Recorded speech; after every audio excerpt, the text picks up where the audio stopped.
According to the World Bank, I see Kenya has a housing deficit of at least 2 million houses, which increases by around 200,000 units per year.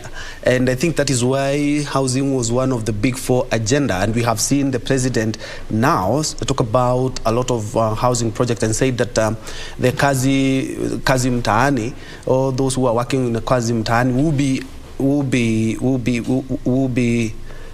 will be transferred to the construction of the affordable housing units in the country, just to underscore the housing deficit that we have in the country. I think that is why perhaps we are seeing a lot of quacks, because the industry is quite robust. How is it post-COVID?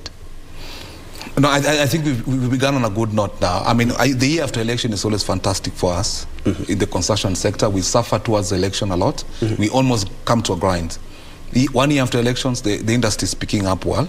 Though I have seen that the steel prices have gone up globally by 30% again. So we expect that to hit us, I think, by February, March. You're going to have another real problem on steel prices again. But generally, it's looking good. We have, I mean, only 16% of Kenyans own houses. Only 16%. 16%? Yeah, only 60% of Kenyans own houses. So there is a big gap. There's a big gap. And for a second administration running, we've got the government's attention on housing, which is a good thing. Now, whether they will succeed or not, we want them to succeed. Personally, I do. But they have to get some certain things right from the previous administration, what they got wrong, because that was a total failure. They must correct those mistakes. The cost of construction is still a major problem in this country. That is our elephant in the room. Construction cost and land.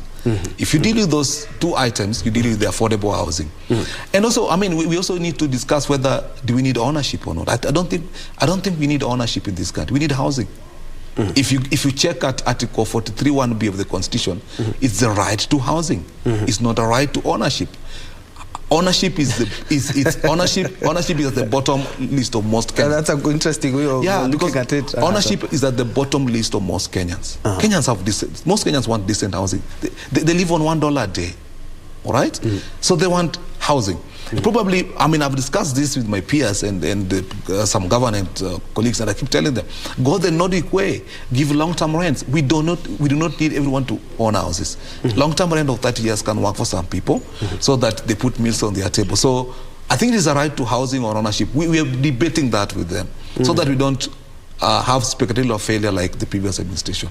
But it's a good thing for the government to have agenda on housing. I think it's fantastic.